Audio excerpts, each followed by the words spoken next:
Hindi pedagogy की इस series में आज हम 8वां चैप्टर पे आ गए हैं। तो इसमें हम क्या करेंगे, इसमें हम करेंगे निदानात्मक परीक्षण। इसके क्या होता है, निदानात्मक परीक्षण क्यों करते हैं, इसके फ़ायदे क्या हैं, इसको हम बच्चों पे कैसे अप्लाई करते हैं, इससे फ़ायदा क्या होता है, इससे बच्चे के अंदर क्या इम्प्रूवमेंट आती है, इस पे सब कुछ इसके समझेंगे। इसकी कमियां भी समझेंगे कि इसकी कमियां क्या होती हैं। तो इस टॉपिक को हम करते हैं, चलिए स्टार्ट करते हैं। इसमें हम टारगेट कर रहे हैं सीटेट सितंबर 2026 के एग्जाम को। Hello everyone, this is Pragya, welcome back to my channel. तो चलिए निदानात्मक परीक्षण के इस टॉपिक को स्टार्ट करते हैं और चलते हैं अपने नोट्स की तरफ। आज हम लोग करेंगे निदानात्मक परीक्षण। निदानात्मक परीक्षण मतलब क्या होता है, डायग्नोस्टिक टेस्ट। इसको बोलते हैं हम डायग्नोस्टिक टेस्ट बोलते हैं। निदान मतलब किसी का मतलब जो समस्या है उसका निदान करना। निदानात्मक परीक्षण मतलब निदान का अर्थ क्या होता है, किसी समस्या या कठिनाई का कारण पता लगाना। मतलब कोई भी समस्या हो रही है या कठिनाई हो रही है, उसका पता लगाने को हम क्या बोलते हैं, निदान करना बोलते हैं। जैसे निदानात्मक परीक्षण वह परीक्षण है जिसके द्वारा विद्यार्थी का अधिगम, उसकी लर्निंग संबंधी कठिनाई, त्रुटियां, कमजोरियों और उनके कारणों का पता लगाया जाता है। इसी को हम क्या बोलते हैं, निदानात्मक परीक्षण बोलते हैं। कि विद्यार्थी जो है कहाँ गलती कर रहा है और क्यों कर रहा है, यह जानने के लिए जो परीक्षण किया जाता है उसी को हम क्या बोलते हैं, निदानात्मक परीक्षण बोलते हैं। कि बच्चा कहाँ पे गलती कर रहा है, कैसे गलती कर रहा है, क्यों गलती कर रहा है, उसी को हम पता लगाने को क्या बोलेंगे, निदानात्मक परीक्षण बोलते हैं। अब यहाँ पे ये देखें कि निदानात्मक परीक्षण की आवश्यकता क्यों पड़ती है। तो इसकी आवश्यकता क्यों पड़ती है, क्योंकि बच्चा बार बार गलती कर रहा है, मतलब एक ही गलती को बार बार कर रहा है, तो उसको सुधारने के लिए कुछ है ही नहीं, तो बार बार वही गलती कर रहा है। तो इसलिए हमें निदानात्मक परीक्षण की जरूरत पड़ती है। पढ़ने में कठिनाई हो रही है, उसको पढ़ने में वो कठिनाई महसूस कर रहा है, इसलिए भी जरूरत पड़ती है। गणित में लगातार त्रुटियां कर रहा है, गणित में बार बार वो क्या कर रहा है, गलतियां कर रहा है, तो ये भी क्या है, इसके लिए भी करते हैं। भाषा की जो वर्तनी है, जो वो बोल रहा है या वर्तनी है उसकी, उसमें गलतियां कर रहा है।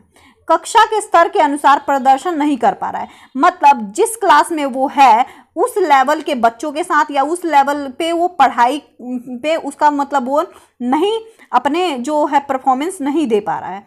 तो इसीलिए हमें निदानात्मक परीक्षण की आवश्यकता पड़ती है कि ये सारी त्रुटियां हम पता लगा सकें बच्चे के अंदर। शिक्षक को यह जानना होता है कि क्या है, समस्या कहाँ हो रही है और समस्या का कारण क्या है। मतलब शिक्षक को यह बच्चे के अंदर यह पता लगाना बहुत ज़रूरी है कि उसके अंदर समस्या कहाँ हो रही है, क्या गलती कर रहा है वो, और उसका कारण क्या हो सकता है। तो इसीलिए हम क्या करते हैं, निदानात्मक परीक्षण की आवश्यकता होती है। इसका निदानात्मक परीक्षण के उद्देश्य क्या है, तो सबसे पहले तो अधिगम कठिनाइयों की पहचान करना। जो लर्निंग में या एक्विजिशन में जो कठिनाइयाँ हो रही हैं उसकी पहचान करना। बच्चे को कहाँ कठिनाई हो रही है उसकी पहचान करने के लिए हमें ये ज़रूरी है। फिर त्रुटियों का पता लगाना, जहाँ पे वो गलती कर रहा है, किस प्रकार की गलती हो रही है, किस तरह की वो गलती कर रहा है। क्या वो मीनिंग समझने में गलत कर रहा है, क्या वो ग्रामर के स्ट्रक्चर बनाने में गलत कर रहा है, क्या वो मैथ्स के सम प्लस और माइनस करने में गलत कर रहा है। तो ये त्रुटियां पता लगाने को ही हम क्या बोलते हैं कि वो कहाँ त्रुटि कर रहा है। फिर अगला है त्रुटियों के कारण का पता लगाएं। अब उसका कारण पता लगाएं कि वो गलती क्यों हो रही है, उसका ये चीज पता लगाएं कि वो गलती क्यों कर रहा है, वो गलती हो क्यों रही है। अब यहाँ पे आ गया उपचारात्मक शिक्षण की योजना बनाना। अब गलती तो पता लग गई, कैसे कि वो क्यों गलती कर रहा है, क्या कर रहा है, ये सारी चीजें पता लग गई। अब हम उपचारात्मक शिक्षण का योजना बनाएंगे उस बच्चे की कमजोरी को दूर करने के लिए। उसकी कमजोरी को दूर करने के लिए ये उपचारात्मक शिक्षण का योजना बनाएंगे, जिसे हम क्या बोलते हैं, रेमीडियल टीचिंग बोलते हैं। रेमीडियल टीचिंग बोलते हैं। और ये बात ध्यान रखिएगा कि हमेशा जो डायग्नोस्टिक टेस्ट है उसी के बाद ही हम रेमेडियल टीचिंग को करते हैं। पहले हम कमियां पता लगाते हैं, तभी तो उसके बाद क्या करेंगे, रेमेडी देंगे ना, कि उसकी गलतियों को सुधारेंगे। तो इसीलिए क्या करते हैं, हमेशा डायग्नोस्टिक टेस्ट के बाद ही हम रेमेडी प्रोवाइड करते हैं। फिर आ जाता है व्यक्तिगत अंतर समझाना। इंडिविजुअल डिफरेंस मतलब सभी बच्चों की समस्या अलग हो सकती है। किसी बच्चे को ग्रामर में गलत हो सकता है, किसी बच्चे को वोकेबलरी मिस्टेक्स हो सकती है, किसी को मैथ्स में दिक्कत हो सकती है, किसी को साइंस में दिक्कत हो सकती है। तो सबकी क्या है, समस्या अलग अलग हो सकती है। तो हमें क्या करना है, इंडिविजुअल डिफरेंसेस को ध्यान में रख के ही ये चीज़ समझना जरूरी होता है। सीखने की प्रक्रिया को सुधारना, अब वो किस तरह सीख रहा है उस प्रक्रिया को हमें सुधारना पड़ेगा। शिक्षण की अधिक प्रभावी बनाना, जो हम पढ़ा रहे हैं उसको और अच्छे ढंग से कैसे पढ़ा सकें, इसके लिए भी हमें ये जरूरी होता है। अब देखेंगे निदानात्मक परीक्षण की प्रमुख विशेषताएं क्या हैं, मतलब इसके कैरेक्टरिस्टिक क्या हो सकते हैं। सबसे पहला कैरेक्टरिस्टिक है समस्या खोजने वाला परीक्षण। समस्या को खोजना, इसका उद्देश्य केवल अंक देना नहीं होता है। मतलब कि नंबर, अगर बच्चे के क्या है 10 में से 5 नंबर आ रहे हैं तो सिर्फ नंबर दे के और भगा देना नहीं होता है। इसमें से ये देखना होता है ये जो 5 नंबर है, ये 5 नंबर इसकी कहाँ गलती की है उसने कि ये 5 नंबर उसके हैं। तो इसलिए समस्या को खोजना सबसे ज्यादा जरूरी होता है, ना कि अंक देके भगा दो। व्यक्तिगत विश्लेषण, अब यहाँ पे प्रत्येक छात्र की अलग अलग जांच की जाती है। इसमें क्या होता है कि अब सारे बच्चे क्या है, इंडिविजुअल है, सबकी क्या है दिमाग का स्तर अलग है, इमोशंस अलग हैं। सारे बच्चे क्या है अलग अलग बैकग्राउंड से आते हैं पढ़ने के लिए, तो सारे बच्चे क्या है डिफरेंट है। तो सभी बच्चों को ये ध्यान में रखना चाहिए कि क्या करें हम, उनका जांच भी अलग तरीके से ही किया जाना चाहिए। त्रुटि पे केंद्र, गलती पर ध्यान देना चाहिए। हमेशा बच्चों की क्या है गलतियों पर ध्यान देना चाहिए कि वो कहाँ मिस्टेक कर रहा है और उसको सुधारने का भी प्रयास करना चाहिए। उपचारात्मक शिक्षण का आधार क्या हो सकता है, उपचारात्मक शिक्षण रेमेडियल टीचिंग इसी आधार पर होता है। जो रेमेडियल टीचिंग है, डायग्नोस्टिक के बाद ही रेमेडियल टीचिंग होता है। तो जब तक बच्चे के अंदर कमी को हम पता नहीं लगा पाएंगे कि उसके अंदर कमी क्या है, तो हम उसको क्या करेंगे, उसके अंदर रेमेडी कैसे प्रोवाइड करेंगे। तो इसलिए सबसे ज़्यादा ज़रूरी है कि हम उसके कमी को पता लगाएं और तब जाके क्या करें, उसको रेमेडी प्रोवाइड करें।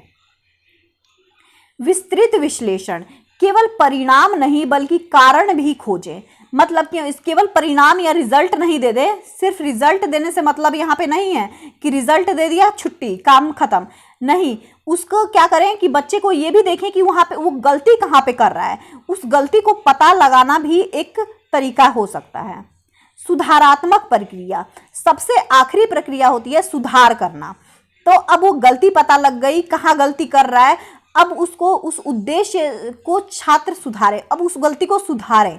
तो ये प्रक्रिया भी होती है कि इसको सुधारे कैसे। निदानात्मक परीक्षण की प्रक्रिया, अब ये होता कैसे है, निदानात्मक परीक्षण कैसे होता है। तो पहला चरण क्या है इसका, कि सबसे पहले हम क्या करते हैं कि कठिनाई को पहचानते हैं कि बच्चे को कहाँ पे कठिनाई हो रही है। शिक्षक यह देखता है कि छात्र जो है कहाँ समस्या महसूस कर रहा है, वो कहाँ पे गलती कर रहा है, छात्र सबसे पहले ये देखता है। जैसे पढ़ने में कठिनाई हो रही है, जोड़ करने में गलती हो रही है, वर्तनी में त्रुटि हो रही है, ये सारी चीज़ों को पहले शिक्षक देखता है। उसके बाद परीक्षण का निर्माण करना, दूसरा चरण क्या हो जाता है, परीक्षण का निर्माण करना। विशेष प्रश्न तैयार किए जाते हैं। अब उसने वो गलती करी है तो उसके लिए बहुत सारे प्रश्न तैयार किए जाएंगे कि उसको टेस्ट देके देखा जाए कि कहाँ पे गलती कर रहा है बच्चा। अब यहाँ पे तीसरा चरण क्या आता है, तीसरा चरण आ जाता है परीक्षण का संचालन। विद्यार्थी के परीक्षण कराया जाए। अब उसका क्या करते हैं, अब हम उसको परीक्षा लेते हैं, उसका टेस्ट लेते हैं तीसरे चरण में। फिर क्या करते हैं हम, त्रुटियों का विश्लेषण। चौथे चरण में अब ये गलतियों का अध्ययन किया जाता है। चौथे चरण में क्या करते हैं, अब हम उसको ये देखते हैं कि वो बच्चा कहाँ पे गलती कर रहा है, उसको क्या करने में कठिनाई हो रही है, कहाँ पे दिक्कत आ रही है, ये चीज़ हम देखते हैं। और फिर उसके बाद हम कारण को पहचानना, ये हो क्यों रहा है, समस्या क्यों हो रही है, ये देखते हैं कि आखिरकार समस्या क्यों हो रही है। तो ये देखते हैं और बच्चे को क्या करते हैं, फिर बाद में सबसे क्या करते हैं, उपचारात्मक शिक्षण रेमेडियल टीचिंग प्रोवाइड करते हैं। जो उसकी गलती हो रही है उसमें क्या करते हैं, रेमेडियल टीचिंग प्रोवाइड करते हैं, विशेष शिक्षण प्रदान किया जाता है इसमें। ठीक, फिर अब रेमेडियल टीचिंग देने के बाद छोड़ नहीं देंगे बच्चे को। सबसे लास्ट वाला स्टेप है कि पुनः परीक्षण किया जाता है। पुनः परीक्षण, फिर उसको देखा जाता है कि उसके अंदर सुधार हुआ है या नहीं हुआ है, उस बच्चे के अंदर सुधार आया है या नहीं आया है, ये चेक किया जाता है सबसे लास्ट में। तो ये चरण होते हैं हमारे। अब निदानात्मक परीक्षण और उपचारात्मक शिक्षण का संबंध कैसे, तो ये दोनों बता दूं कि दोनों एक दूसरे से जुड़े हुए होते हैं। इसमें सबसे पहले क्या होता है, निदानात्मक परीक्षण किया जाता है, समस्या को पहचाना जाता है। पहले क्या किया जाता है, निदानात्मक परीक्षण किया जाएगा, फिर समस्या को पहचाना जाएगा कि बच्चे के अंदर समस्या क्या है, फिर तीसरे में आता है कि कारण का विश्लेषण, कि वो कारण क्या है कि जिसकी वजह से उस बच्चे को समस्या आ रही है। उसके बाद उपचारात्मक शिक्षण, चौथे पॉइंट में आ जाता है उपचारात्मक शिक्षण। तो ये क्या है, फोर्थ पॉइंट पे आता है कि उपचारात्मक शिक्षण या रेमेडियल टीचिंग उसको दिया जाए। फिर उसके बाद पांचवें पॉइंट पे आता है कि पुनः मूल्यांकन, फिर उसका इवैल्यूएशन किया जाए और जांचा जाए कि उस बच्चे में सुधार आया है या नहीं आया। अब यहाँ पे देखें तो भाषा शिक्षण में निदानात्मक परीक्षण कैसे हो सकता है, तो यहाँ पे देखें तो पढ़ने में समस्या हो सकती है, जैसे जांचे अक्षर पहचानता है या नहीं, बच्चा क्या है, अक्षर पहचानता है या नहीं, शब्द पढ़ सकता है या नहीं पढ़ सकता, अर्थ समझ सकता है या नहीं समझ सकता। लेखन समस्या, तो कैसे जांच कर सकते हैं, वर्तनी, हस्तलेखन, वाक्य निर्माण सही से कर पा रहा है या नहीं कर पा रहा है। इसी तरह बोलने की समस्या में उच्चारण सही से कर पा रहा है या नहीं कर पा रहा, उसके पास शब्द भंडार बहुत सारे हैं या नहीं है, आत्मविश्वास कैसा है, कॉन्फिडेंट होके बोल रहा है या फिर हकचा रहा है, हकला रहा है। तो इसलिए ये सारी चीजें देखनी पड़ती हैं। गणित में निदानात्मक परीक्षण कैसे कर सकते हैं, संख्या का ज्ञान है या नहीं, जोड़ना आता है या नहीं, घटाव आता है या नहीं, गुणा भाग ये सारी चीजें आती है या नहीं आती उसको। जैसे यदि बच्चा 35 + 38 को ये लिखता है तो क्या है, उसने क्या किया है, गलत जोड़ा है ना। तो ये चीज देखनी पड़ेगी। तो समस्या जोड़ की प्रक्रिया समझने में हो सकती है कि क्या है समस्या, क्या है, जोड़ने की प्रक्रिया समझने में हो सकती है। अब यहीं पे निदानात्मक परीक्षण के लाभ, फायदे क्या हो सकते हैं, तो फायदे क्या हो सकते हैं कि समस्या की पहचान हो जाती है। निदानात्मक परीक्षण में डायग्नोस्टिक टेस्ट में समस्या की पहचान हो गई है। व्यक्तिगत सहायता मिल रही है, सीखने में सुधार हो रहा है, बच्चा जो सीख रहा है उसको गलतियों को रिपीट नहीं कर रहा है, उसको सुधार के ही आगे और भी सीख रहा है। इससे बच्चे का क्या हो रहा है, आत्मविश्वास बढ़ रहा है। समय पर हस्तक्षेप, समय क्या हो रहा है, लग रहा है लेकिन समय हस्तक्षेप हो रहा है। टॉप आउट रोकने में सहायक होता है ये। निदानात्मक परीक्षण की सीमाएं क्या होती हैं, इसकी लिमिटेशन क्या है, इसकी लिमिटेशन में समय अधिक लगता है, इसकी लिमिटेशन क्या है, समय अधिक लगता है, विशेषज्ञता की आवश्यकता होती है, मतलब कि बहुत ज़्यादा विशेष टीचर चाहिए होते हैं इसके लिए, ये जांच करने के लिए। छोटे समूह में अधिक प्रभावी है, मतलब जो छोटे समूह है, 4-4 बच्चों का ग्रुप बना दिया, उसमें ज़्यादा प्रभावी होता है ये। विस्तृत रिकॉर्ड रखना पड़ता है, मतलब हर बच्चे का बहुत ज़्यादा अलग अलग तरह के रिकॉर्ड रखने पड़ते हैं इसके लिए। यहीं पे निदानात्मक परीक्षण और उपलब्धि परीक्षण में क्या अंतर होता है ये देख लेते हैं। तो निदानात्मक परीक्षण क्या है, कठिनाई को पहचानना होता है, और उपलब्धि परीक्षण क्या है, उपलब्धि मापने को बोल सकते हैं, सिर्फ मेजरमेंट करना हो सकता है। जैसे नंबर 10 में से 5 आ गया तो यही है उपलब्धि, इसकी उपलब्धि होगी। लेकिन निदान में क्या होता है, कठिनाइयों को भी पहचानना कि बच्चा ने 5 नंबर कहाँ उसके कम हुए, किस कारण से कम हुए, उसको आगे उसको कैसे इंप्रूव किया जाए, ये सारी चीजें देखती है। त्रुटि और कारण पे फोकस किया जाता है, और इस पे सिर्फ अंक और प्रदर्शन पे ही फोकस किया जाता है। सुधार हेतु जानकारी, सुधार के लिए ये जानकारी होती है। उपलब्धि स्तर कर लिया, बात खत्म, मतलब 10 में से इसने 5 नंबर लिया है, बस बात खत्म हो गई। इसके बाद उपयोग किस में आता है, ये रेमेडियल टीचिंग में उपयोग किया जाता है, कि इसके बाद क्या उसको क्या सुधारना है, क्या रेमेडी देनी है, ये बात को ध्यान में रख के किया जाता है। मूल्यांकन, मूल्यांकन इवैल्यूएशन के लिए हेल्पफुल होता है, ये इवैल्यूएशन के लिए हेल्पफुल हो सकता है।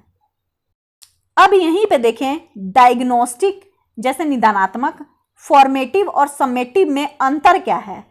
तो अब डायग्नोस्टिक क्या होता है, डायग्नोस्टिक में समस्या पहचानना, डायग्नोस्टिक में समस्या पहचानी जाती है।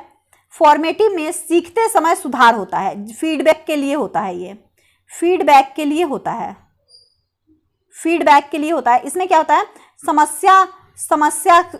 समस्या देखने के लिए कि बच्चे के अंदर समस्या क्या है। समेटिव में अंतिम उपलब्धि मापन के लिए, ये सिर्फ मापने के लिए टर्म एंड एग्जाम बोल सकते हैं, इसको टर्म एंड एग्जाम बोल सकते हैं। तो डायग्नोस्टिक क्या है, समस्या पहचानने के काम आता है। फॉर्मेटिव क्या है, सीखते समय सुधार होता है। फीडबैक मतलब हर एक दिन ओरल टेस्ट ले लिया या रिटन टेस्ट ले लिया, कैसे भी टेस्ट लेके और हर दिन ही सुधार के लिए किया जाता है। समेटिव टेस्ट क्या होता है, टर्म के एंड में, बिल्कुल टर्म के आखिरी में ही ये टेस्ट लिया जाता है और ये मार्क्स पे होता है कि हमें पूरे टर्म में मार्क्स का पता चल गया है, इसके लिए ही किया जाता है। तो यहाँ पे ये टॉपिक हमारा कंप्लीट होता है, यहाँ पे ये टॉपिक हमारा कंप्लीट होता है। आई होप ये वीडियो आपको इन्फॉर्मेटिव लगा होगा और आपके एग्जाम के लिए इम्पॉर्टेंट होगा। मिलते हैं नेक्स्ट टॉपिक के साथ नेक्स्ट वीडियो में, तब तक के लिए थैंक यू सो मच।